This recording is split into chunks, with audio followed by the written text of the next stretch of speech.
Hello, hello, hello. We are live. Doing the live stream again today on Tuesday. Yeah, Tuesday, September the 11th, 2018. I could go on some ramble about, September 11th was such a bad thing, blah, blah, blah. But considering we also had more die as a result of the hurricanes that swept through Puerto Rico, it suddenly doesn't seem that bad anymore, especially 17 years down the road.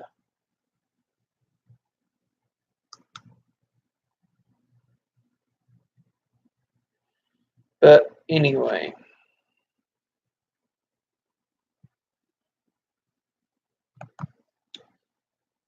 we are doing a live stream. And I guess we use the exhaustion there. I'm just tired. News. So let's go for some headlines of the day.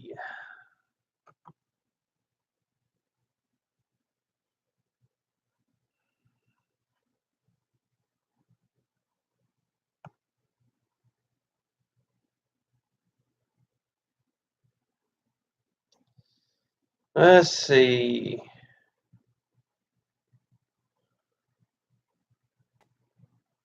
U.S. officials suspect Russia in mystery attacks on diplomats in Cuba.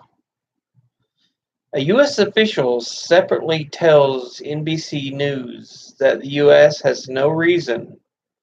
The U.S. has never disclosed their identities, officials tell NBC News.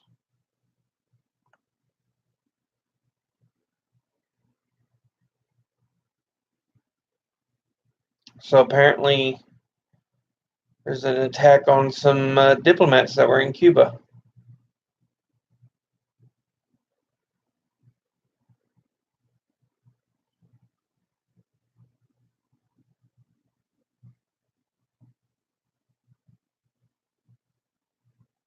Trump receives warm letter from Kim about new summit.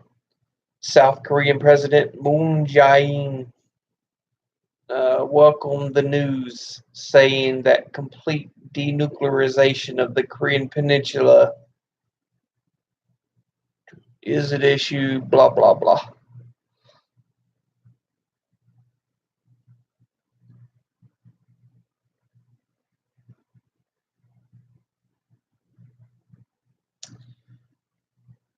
Uh,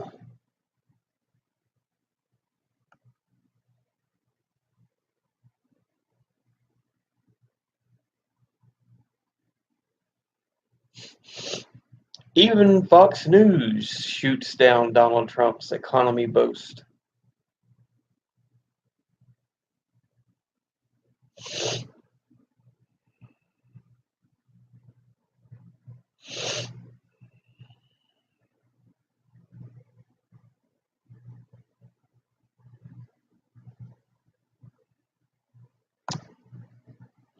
The Ethiopia-Eritrea border reopens after 20 years. Ethiopians and Eritreans have been celebrating the reopening of two key crossing points more than 20 years after the border war shut them.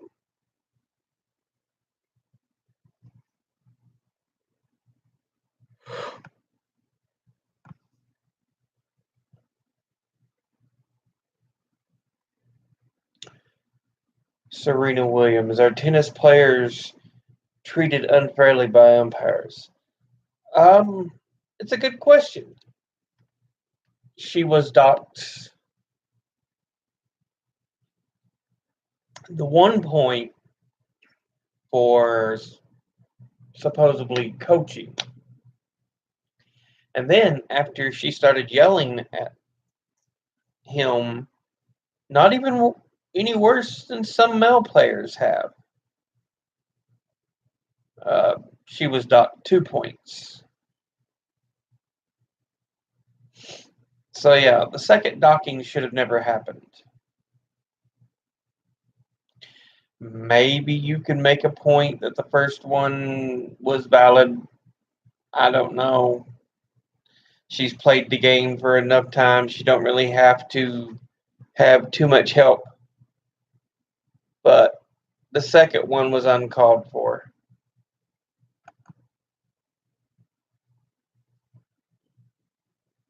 So Coach the umpire Ramos was wrong on that to do what he did. Labrador saves U.S. man from wrongful sex abuse prison terms.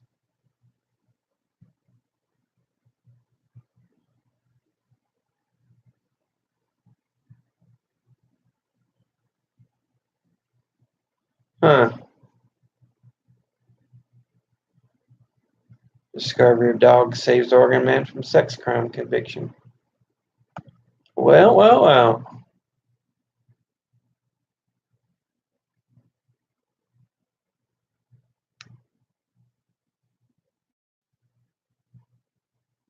Rage rooms.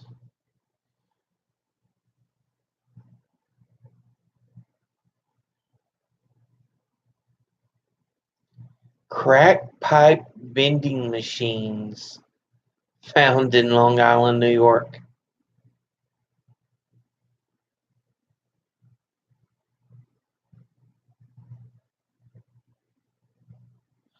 Honestly, I feel they are to treat drugs the same way Canada does, as not a crime issue, but a health issue. Give people who are on drugs a place to do them and safely come down from their high, but also help those who do really want to, you know, get off the drugs, get off of them. It shouldn't be a crime issue. That's what fills up our prisons with so many prisoners. A good portion of our prisons are just filled with drug convictions. It's shameful, really is. And it's allowed for the birth of for-profit prisons. If we was to take down that, there'd be no reason for for-profit prisons because we wouldn't have near as many people in prison.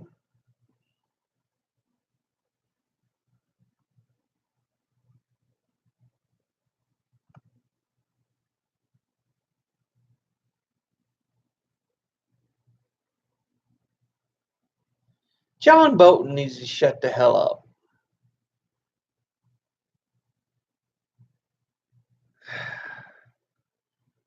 International Criminal Court already dead to us. But the ICC is undeterred by U.S. sanctions threat. John Bolton is a moron. I mean, honestly, to give him credit is ridiculous. And the fact that we're closing the Palestine Liberation Organization mission in Washington, they're kissing too much, Netanyahu butt.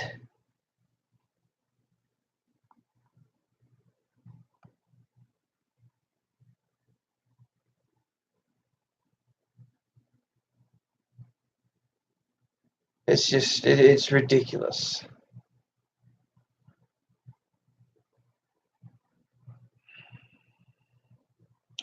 Thousands march in Barcelona streets.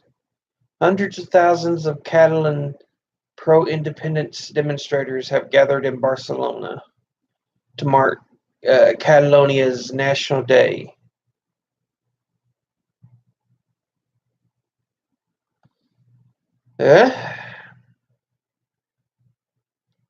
If you promised them something, you should have delivered.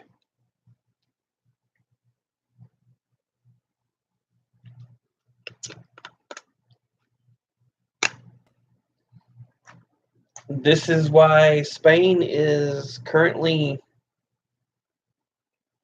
in so much chaos.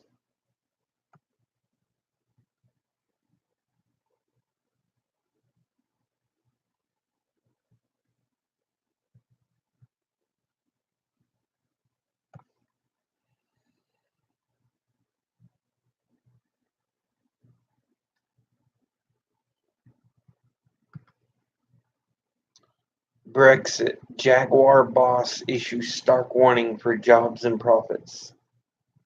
Oh, so Brexit may affect Jaguar's bottom line, one of Britain's top automakers.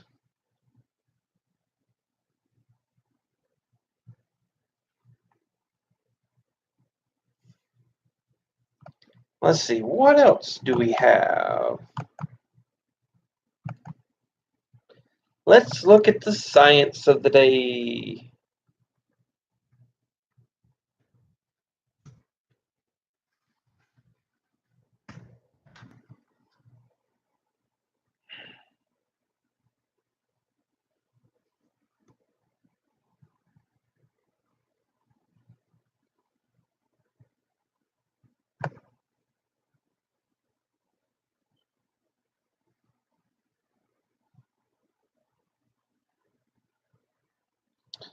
NASA space laser will track Earth's melting poles.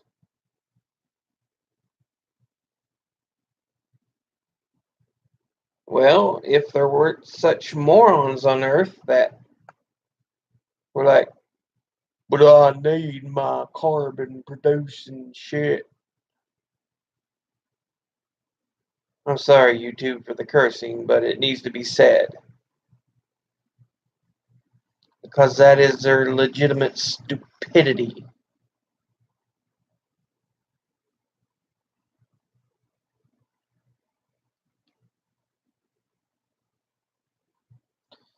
Sound waves can make bubbles in levitated drops of liquid. Hmm.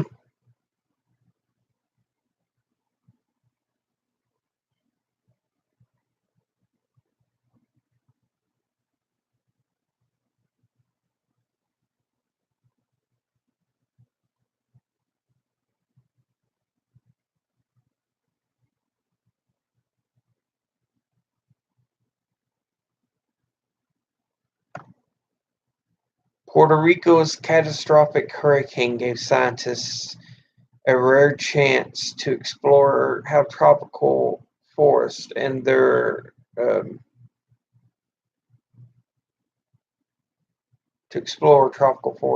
ability to store something. It's interesting.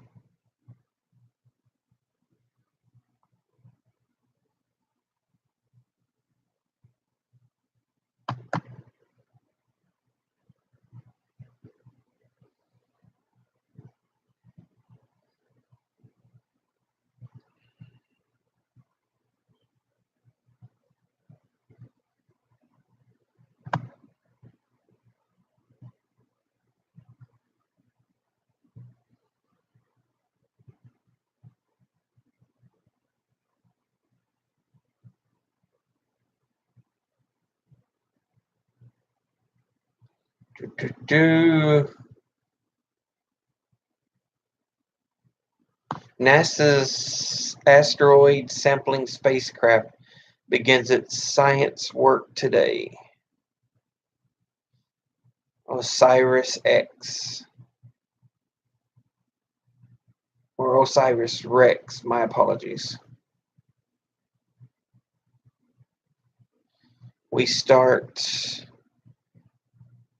Our first science observations, searching for the dust plumes around Bennu. Hmm.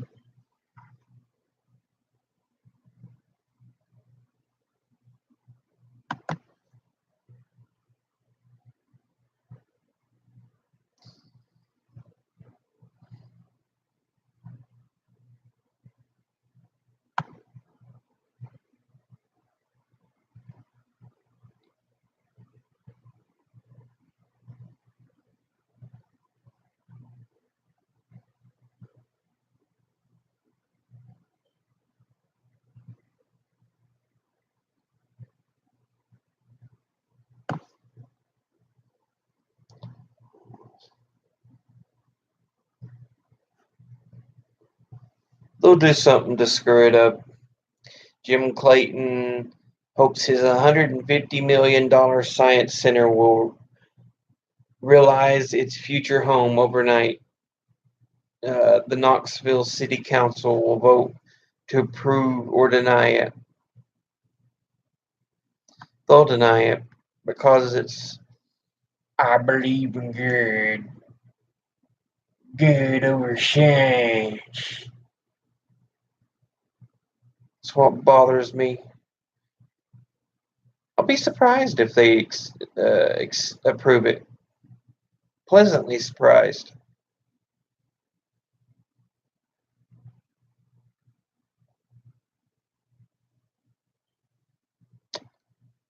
Do, do, do, do.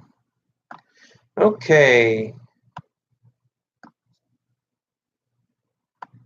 That's science news. Sports news.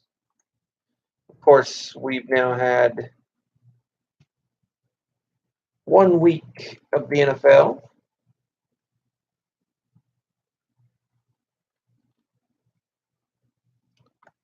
So let's see what's going on. NFL.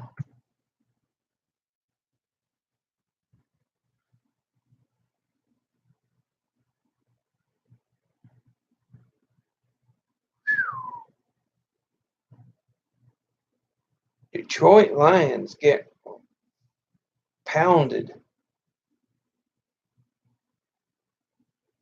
48-17. Ouch.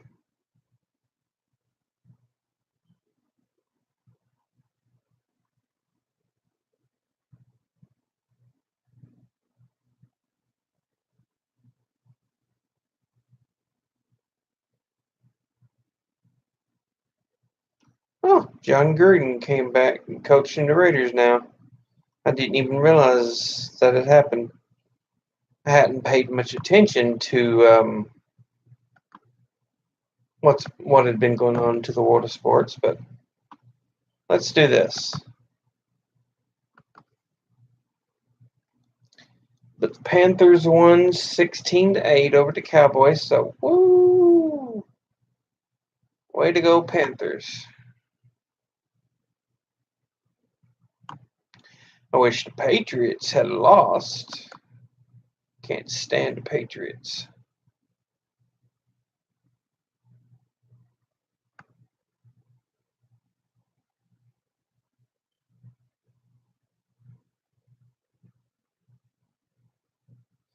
But they won by 7 over the Texans. Hopefully it's a good sign, though, that they suck, where they had to fight so hard to beat Texans. Just that the Texans aren't a decent team this year, but that the Patriots really suck. uh, yeah, I do hate the Patriots.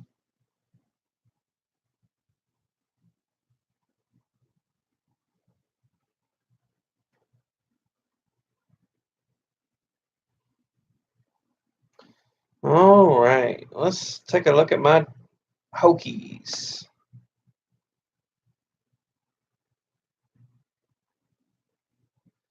I know they beat Florida State in their first game, and then they beat it was some small team. I can't remember.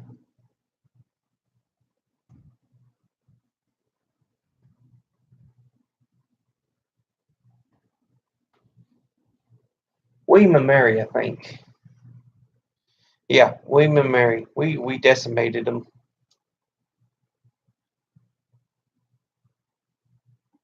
First in the ACC Coastal.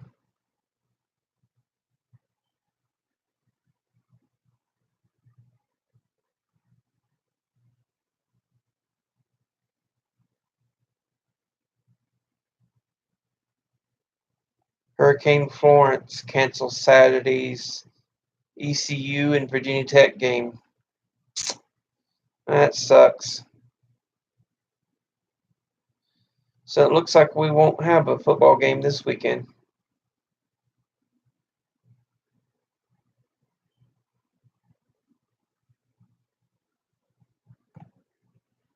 We'll have to reschedule it at the end of the year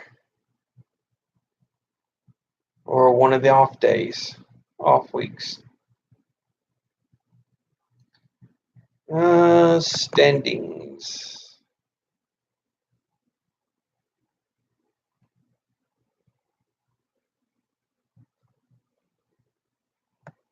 There's the AAC.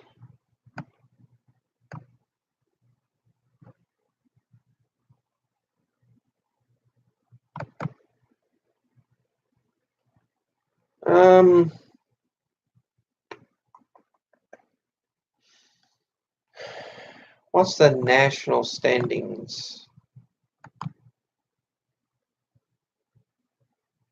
So they're 13th there.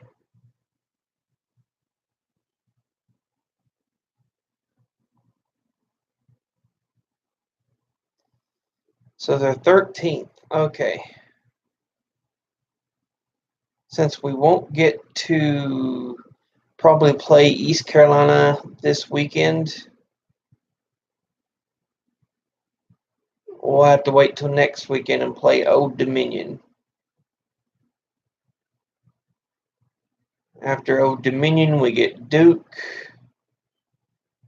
And then becomes the first real test, Notre Dame.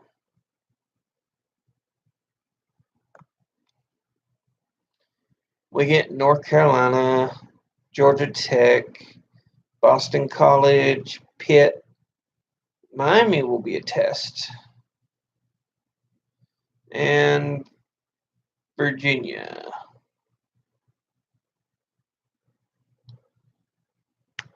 So we beat Florida State, and then we've got a few easy games here until the Notre Dame game, which we're at number 13 right now, and they're at number 8. So that'll be interesting.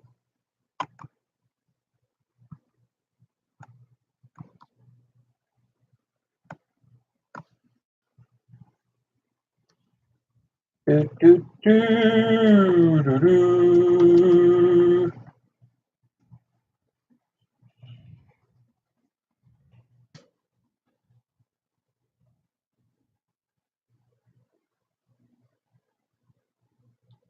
Basketball used to be a lot more exciting, but now the whole college thing of one and done has just, it's hurt basketball.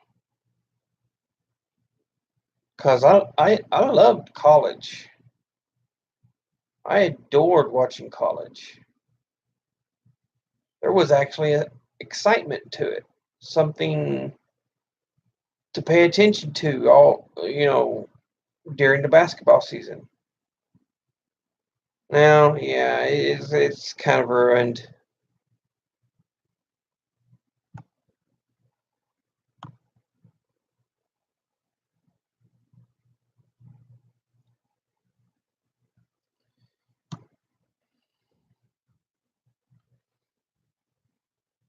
See what's going on in baseball.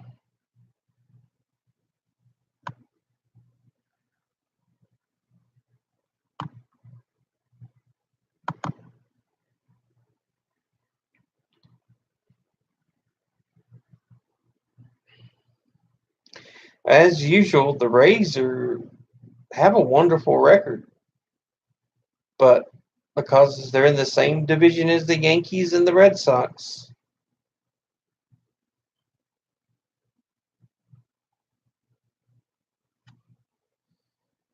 So what I hate about being in the AL East.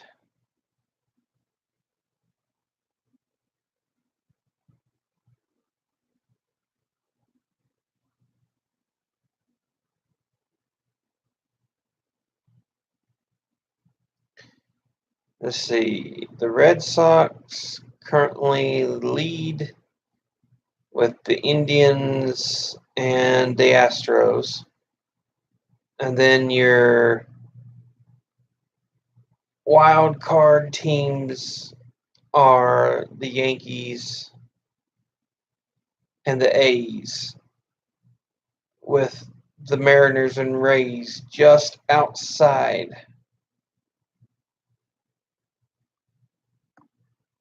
That's what kills me.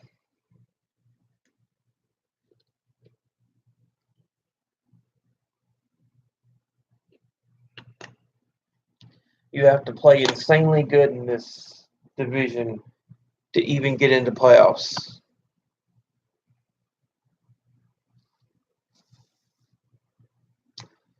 See, in the NL, we have the Braves, the Cubs, the Rockies.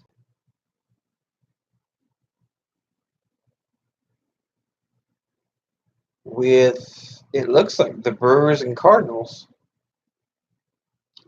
Although the Dodgers and Diamondbacks are just outside.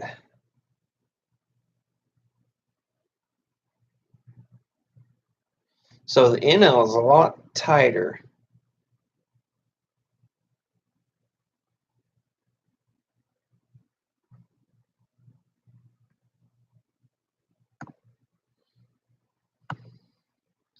Because, yeah, like I said, after the Rays and Mariners, the only team, well, there's not even a team with a winning record after those. So it shows you that there's so much more dominance by certain teams.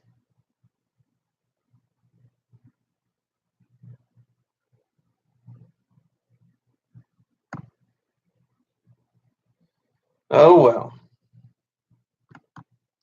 It is what it is. Now, with our review of sports,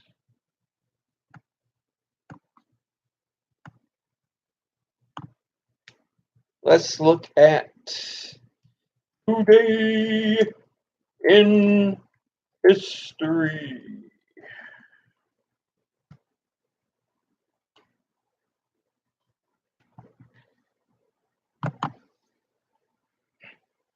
Of course, one of the first things is going to be September the 11th, the hijacking.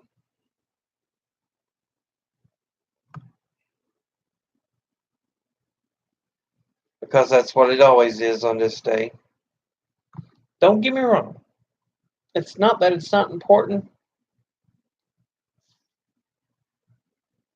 but I feel it's kind of been driven into the ground a bit. The attack on America. I remember the World Trade Center attack. Let's see. I didn't hear about the first one because I was getting ready. Because I remember I had to go into work at 10 o'clock that morning. So I was getting ready. I got ready, went out the door. I decided to turn on the radio about halfway through.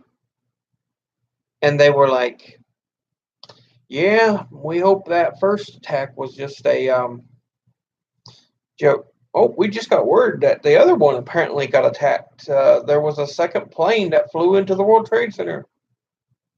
I'm like, wait, what? So, yeah. So, all that morning, we're sitting there, trying to work, but we're also paying attention to all this that's going on. There was a plane into the Pentagon. Da, da, da, da, da, da. There was a plane that crashed in Pennsylvania. Da, da, da, da, da.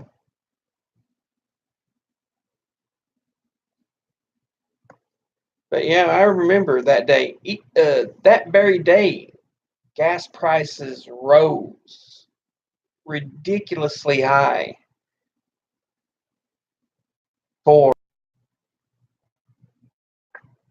in on this day in 1814, America victorious on Lake Champlain, probably during the 18 War of 1812, because technically the War of 1812 was like 2 or 3 years, but while there are victories there, we got our butts handed to us well.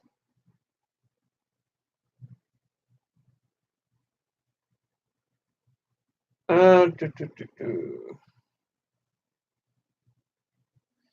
On this date in 1940, Hitler focuses east, sends troops to Romania.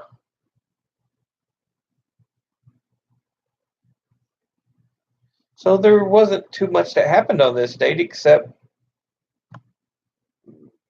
oh, wait. I was wrong. There was a separation there.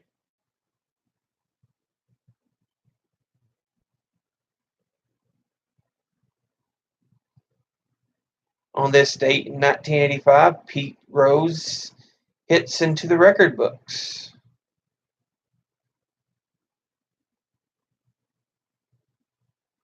On this date in 1857, Mormons and Paiutes murder 120 immigrants at Mountain Meadows.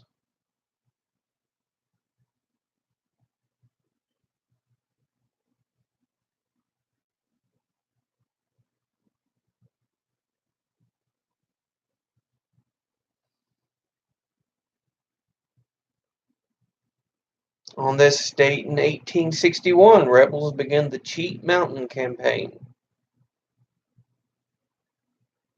On this date in 1971, Nikita Khrushchev dies.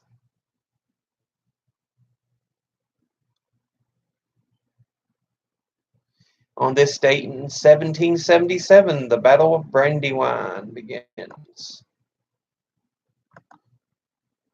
So apparently we do have a few events. That's what happened besides just the World Trade Center bombing.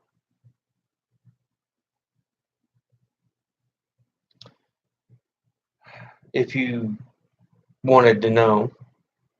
As well as today's headlines in sports and science and overall news. Now, what do I have here with me today? Freakonomics. One of the better books you'll ever read. It's a tale of a rogue economist explores the hidden side of everything.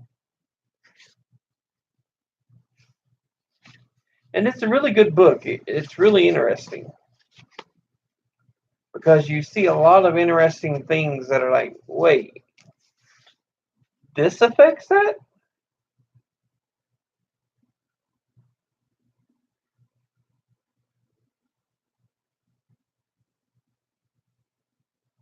Yeah, chapter 3. Why do drug dealers still live with their moms? Because only the ones at the top really get the money. Most of your basic drug dealers, they still live at home.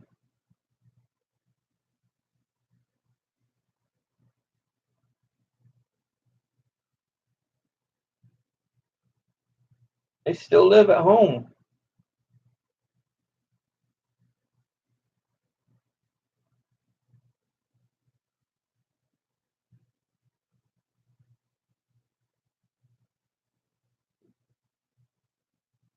Chapter 6. They weigh the importance of a parent's first official acts, naming the baby.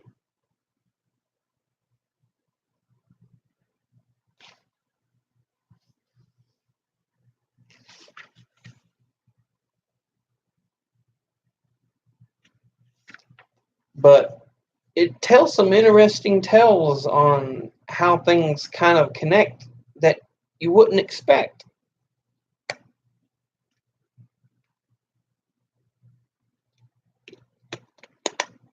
I really, really, I've already read it before, but I really recommend this. And I may start reading it just, certain parts of it for y'all to kind of see the effects. Like, let's see, where have all the criminals gone? In 1966, 1 year after Nicolae Ceausescu became the communist dictator of Romania, he made abortion illegal. The fetus is the property of the entire society, he proclaimed. Anyone who avoids having children is a deserter who abandons the law and of national continuity. Such grandiose declarations were commonplace during Ceausescu's reign, for his master plan to create a nation worthy of a new socialist man was an exercise in grandiosity. He built palaces for himself while alternately brutalizing and neglecting his citizens. Abandoning agriculture in favor of manufacturing, he forced many of the nation's rural dwellers into unheated apartment buildings. He gave government positions to 40 family members, including his wife, Elena, who required 40 homes and a commensurate supply of fur and jewels. Madame Ceausescu, known officially as the most best mother Romania could have, was not particularly maternal. The worms never get satisfied regardless of how much food you give them, she said when Romanians complained about the food shortages brought on by her husband's mismanagement. She had her own children bugged to ensure their loyalty. Ceausescu's ban on abortion was designed to achieve one of his major aims: to rapidly strengthen Romania by boosting its population. Until 1966, Romania had one of the most liberal abortion policies in the world. Abortion was, in fact, the main form of birth control, with 4 abortions for every live birth. Now, virtually overnight, abortion was forbidden. The only exemptions were mothers who already had 4 children or women with significant standing in the Communist Party. At the same time, all contraception and sex education were banned. Government agents, sardonically known as menstrual police, regularly rounded up women in their workplaces to administer pregnancy tests. If a woman repeatedly failed to conceive, she was forced to pay a steep celibacy tax. Ceausescu's initiatives produced the desired effect. Within 1 year of the abortion ban, the Romanian birth rate had doubled. These babies were born into a country where, unless you belonged to the Ceausescu ban or the communist elite, life was miserable. But these children would turn out to have a particularly uh, but these children would turn out to have particularly miserable lives compared to Romanian children born just 1 year earlier. The cohort of children born after the abortion ban would do worse in every measurable way. They would test lower in school, they would have less success in the labor market, and they would also prove much more likely to become criminals. The abortion ban stayed in effect until Ceausescu finally lost his grip on Romania. On December the 16th, 1989, thousands of people took to the streets of Timisoara to protest his corrosive regime. Many of the protesters were teenagers and college students. The police killed dozens of them. One of the opposition leaders, a 41-year-old professor, later said it was his 14-year-old daughter who insisted he attend the protest despite his fear. What is most interesting is that we learn not to be afraid from our children, he said. Most were aged 13 to 20. A few days after the massacre in Timisoara, Ceausescu gave a speech in Bucharest before 100,000 people. Again, the young people were out in force. They shouted down Ceausescu with cries of Timisoara and down with the murderers. This time, his time had come, and Elena tried to escape the country with $1 billion. He and Elena tried to escape with $1 billion, but were captured, given a crude trial, and on Christmas Day executed by firing squad. Of all the communist leaders deposed in the years bracketing the collapse of the Soviet Union, only Nicolae Ceausescu,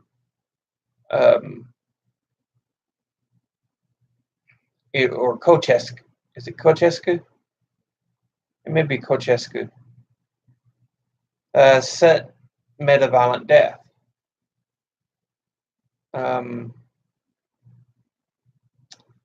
It should be not overlooked that his demise was precipitated in large measure by the youth of Romania, a great number of whom, were it not for his abortion ban, would never have been born at all. The story of abortion in Romania might seem an odd way to begin telling the story of American crime in the 1990s, but it's not. In one important way, the Romanian abortion story is a reverse image of the American crime story. The point of overlap was on Christmas Day of 1989, when Nicholas Ceausescu learned the hard way, with a bullet to the head, that his abortion ban had much deeper implications than he knew. On that day, crime was just about at its peak in the United States. In the previous 15 years, violent crime had risen 80%. It was crime that led the nightly news and the national conversation. When the crime rate began falling in the early 1990s, it did so with such speed and suddenness that it surprised everyone. It took some experts many years to even recognize that crime was falling. So confident had they been of its continuing rise. Long after crime had peaked, in fact, some of them continued to predict ever darker scenarios. But the evidence was irrefutable. The long and brutal spike in crime was moving in the opposite direction, and it wouldn't stop until the crime rate had fallen back to the level 40 years before. Now, the experts hustled to explain the faulty forecasting, and criminologist James Alan Fox explained that his warning of a bloodbath was in fact an intentional overstatement.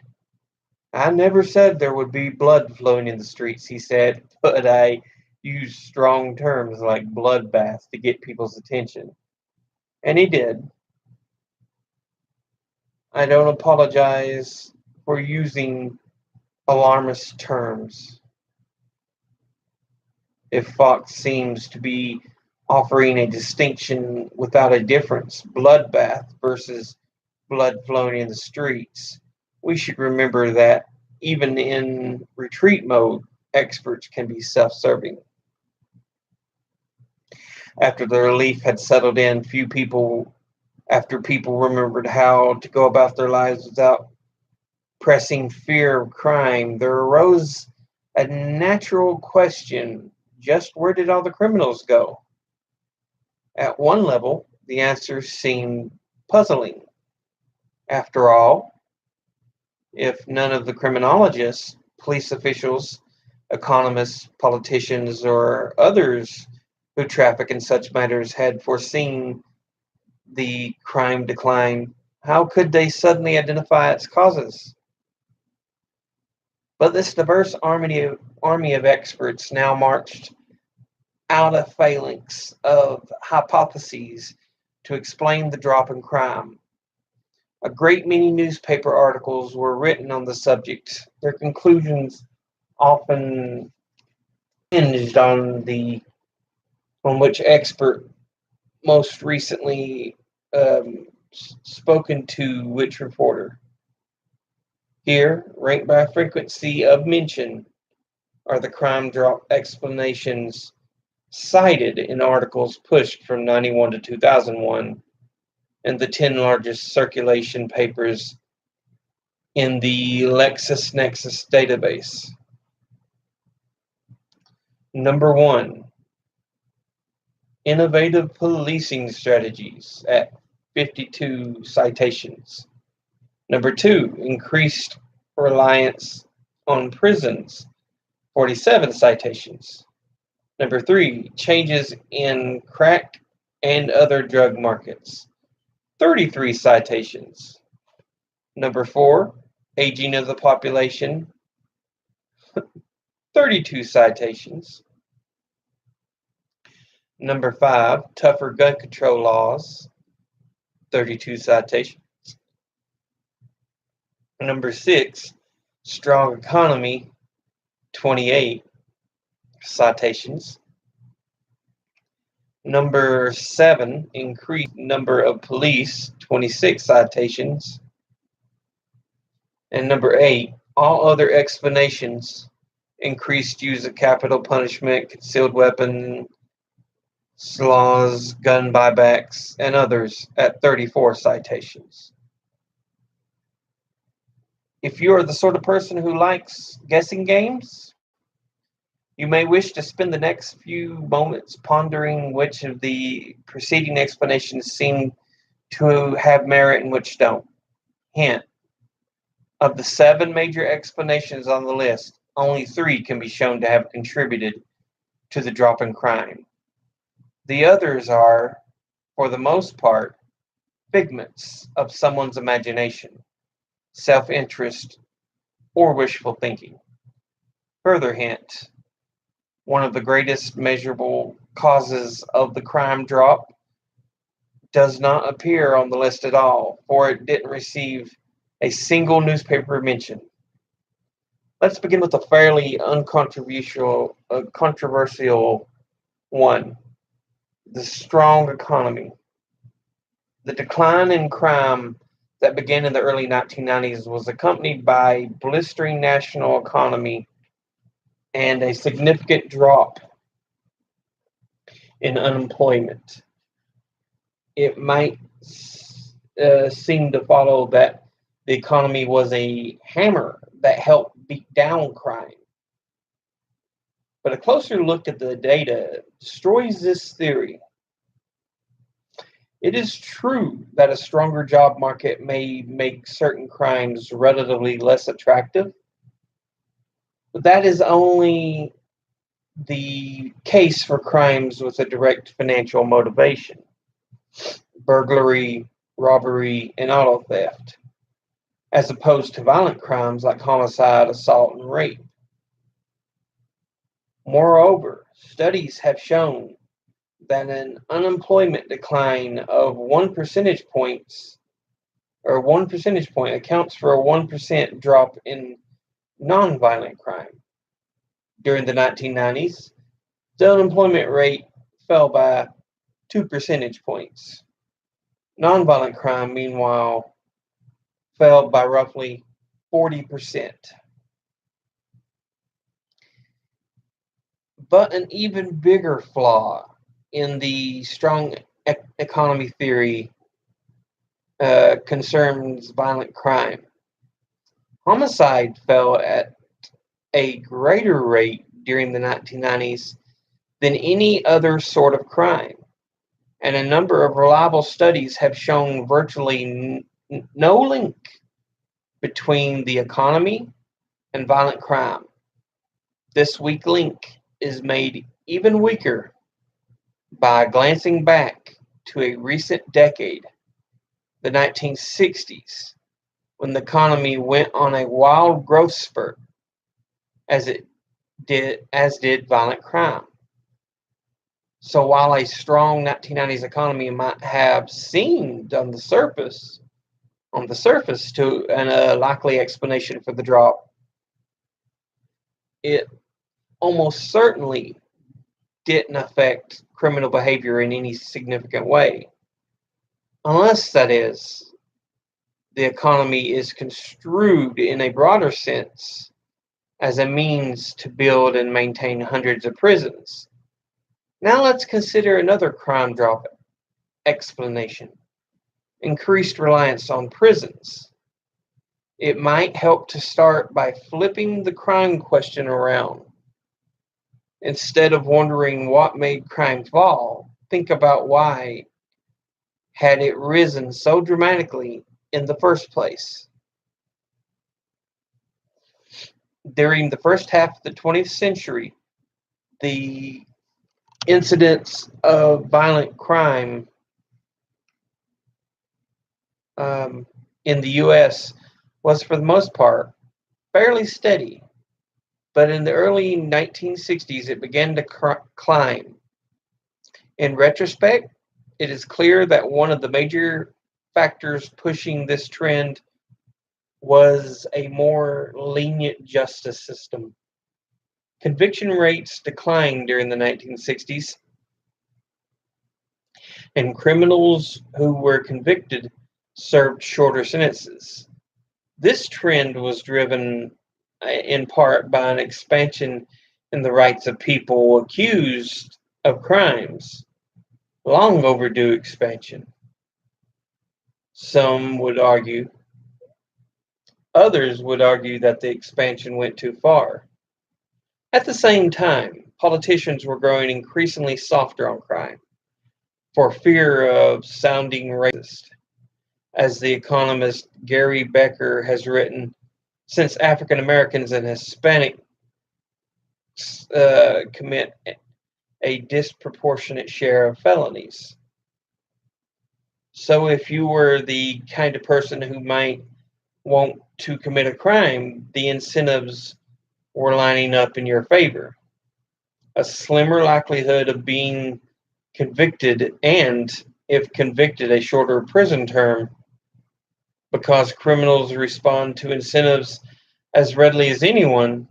The result was a surge in crime.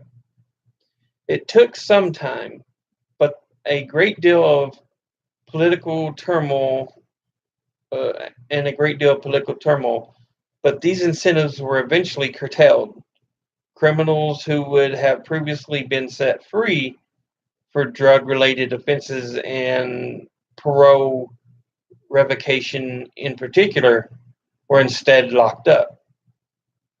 Between 1980 and 2000, there was a 15-fold increase in the number of people sent to prison on drug-related charges.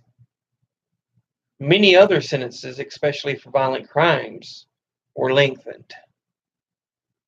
The total effect was dramatic, and by 2000, more than 2 million people were in prison, roughly 4 times the number as of 1972. So, fully half of that increase took place during the 90s.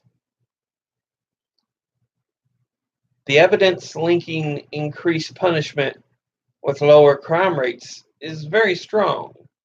Harsh prison terms have been shown to act as both deterrent for the would-be criminal on the street and prophylactic for the would-be criminal who is already locked up.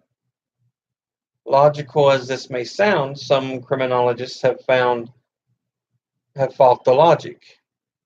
A 1977 academic study called on behalf of a moratorium on prison construction noted that the crime rates tend to be high when imprisonment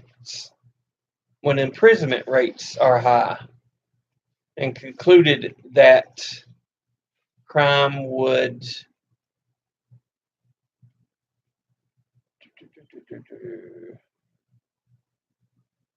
fall if imprisonment rates could only be lowered. Fortunately, jailers did not suddenly turn loose their wards and sit back and waiting for the crime to fall. As the political scientist John J. DiIulio Jr. later commented, apparently it takes a PhD in criminology to doubt that keeping dangerous criminals incarcerated cuts crime. The moratorium argument rests on a fundamental confusion or correlation and causality. Consider a parallel argument.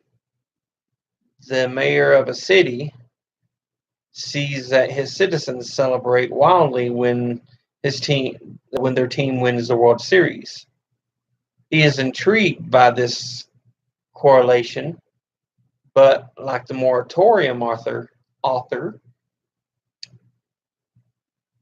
he fails to see the direction in which the correlation runs.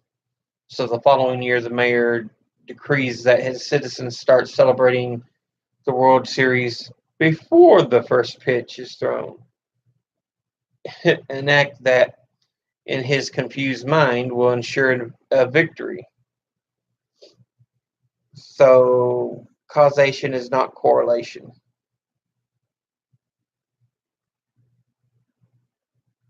While there are certainly plenty of reasons to dislike the huge surge of the prison population, not everyone is pleased that such a significant fraction of Americans, especially Black Americans, live behind bars. Nor does prison even begin to address the root cause of crime, which are diverse and complex. Lastly, prison is hardly a cheap solution. It costs about $25,000 a year to keep someone incarcerated. But if the goal were to explain the drop in crime in the 90s, imprisonment is certainly one of the key answers. It accounts for roughly 1/3 of the drop in crime.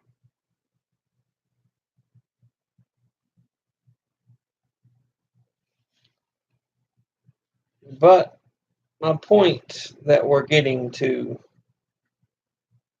is that you find out what it is because so many people are fighting for resources because there was a ban on abortion. That's why crime went up.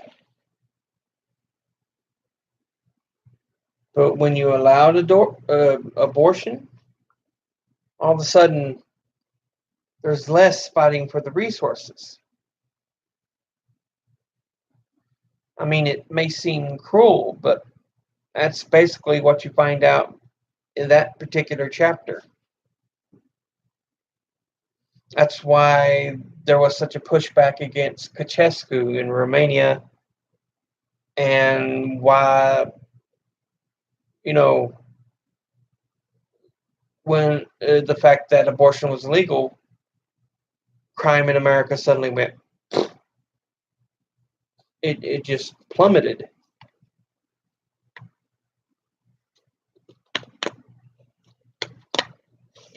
Which is why I'm not a pro-abortion proponent. Anyway, just giving you an example of Freakonomics. It's a good book to read. Now, it's time for something a little different.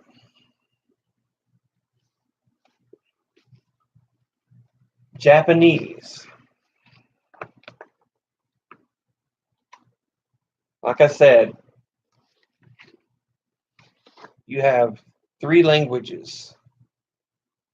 Well, three alphabets: hiragana, katakana, and kanji. Honestly, I find kanji to be one of the most difficult.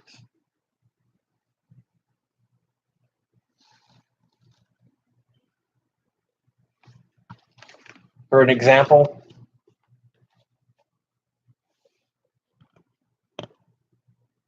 that is hiragana.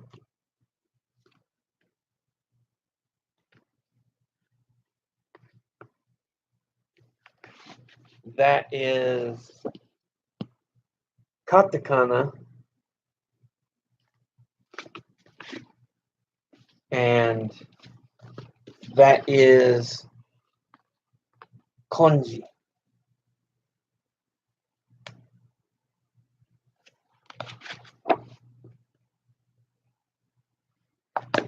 So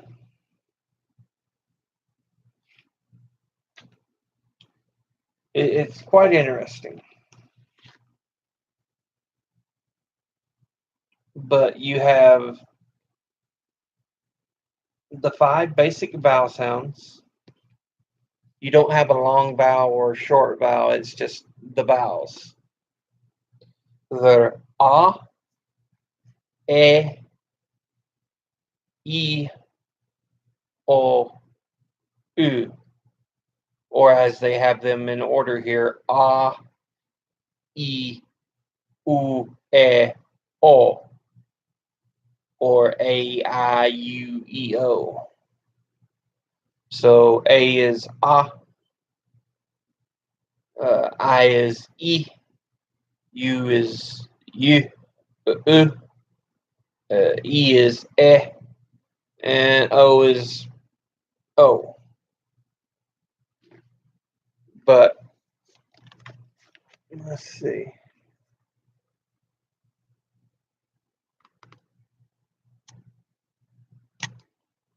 I think it starts. I think that's right. Yeah, starts on this end with a, e, o, u,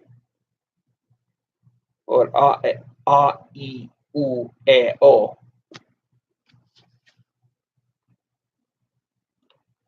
Then you have K and the vowel. See, they don't have K by itself. It's K and the vowels. There's S and the vowels, T and the vowels, N and the vowels. You know, most of your consonants do not sit by themselves. I think the only consonants that have their own sound, yeah, N, N, because it has its own symbol.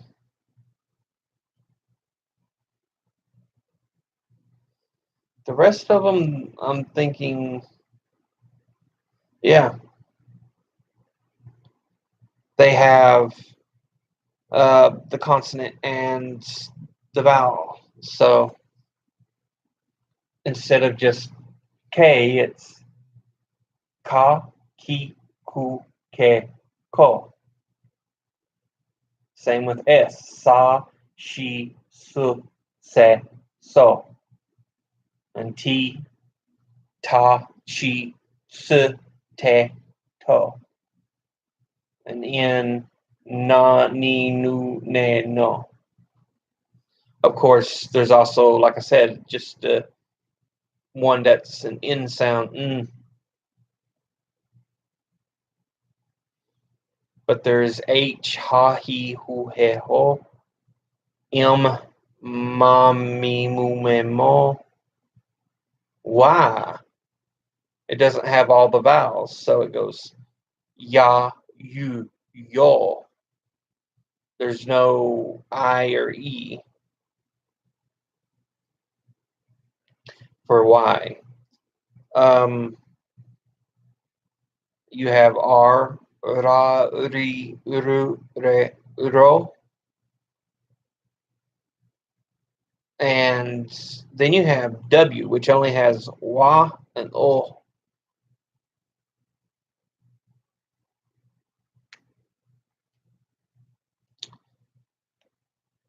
So then you have your kind of alternate sounds, like the G is alternate of K. So it's basically the same symbols as K, but you put two little marks on the end. So it's ga, gi, gu, ge, go. Z's the alternate of S. So the same symbols as S, but you put two marks on the end.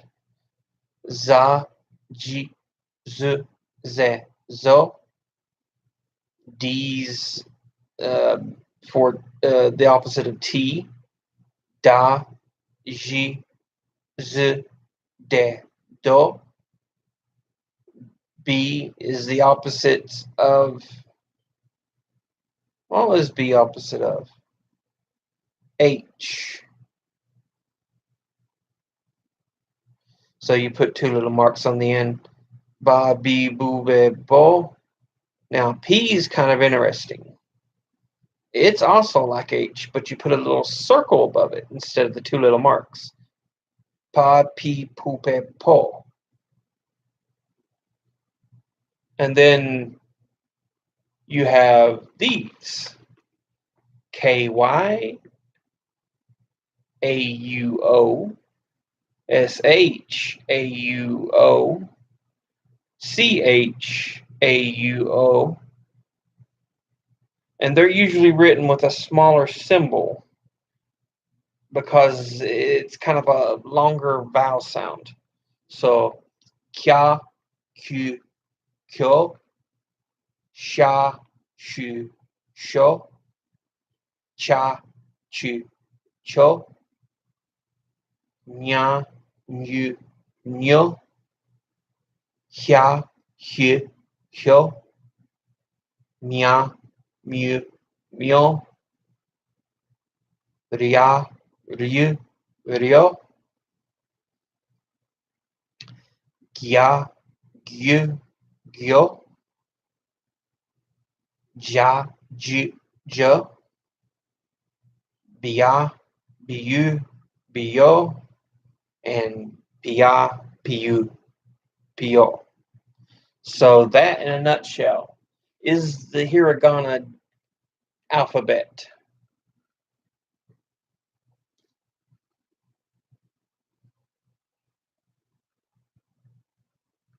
And you'll see a lot of hiragana.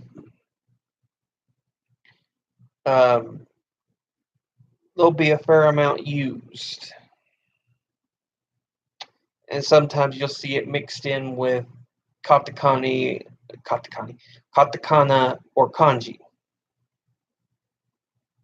or both. But yeah, Japanese, not an easy language to learn. Same with most of your other Asian languages.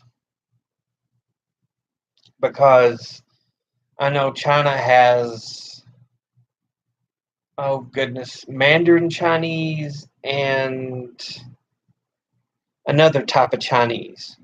So it has different dialects of it.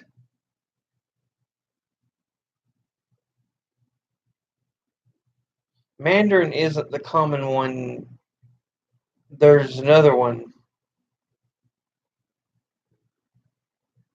But yeah, Asian languages are odd. And Korean feels like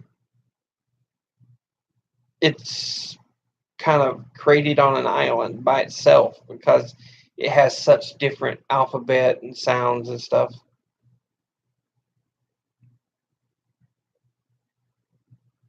So yeah, your Asian languages are difficult. I mean, if you know English or Latin, you can speak a lot of other Indo-European languages like Spanish, French. German's a bit difficult. But yeah.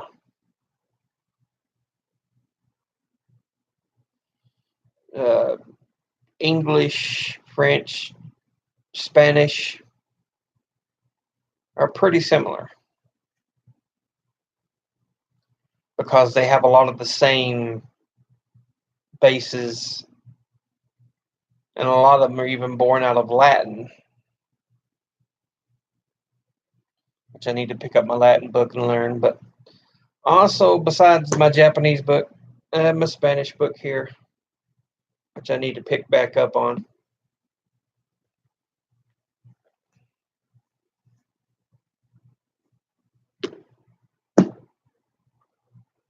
But I guess for now, that's all I'm going to end up talking about. I need to get more academics up. Academic videos up. But I'm going to start doing a lot of these live streams too, so I'm going to be trying to do both. But no, you are cared about. You know, people do love you. People do care about you. Even if it doesn't seem like it sometimes. You do have people who care about you. And as always, educate thyself. Read, study, learn. Ya heathen. Anyway, that's it for now. I'll see you all later.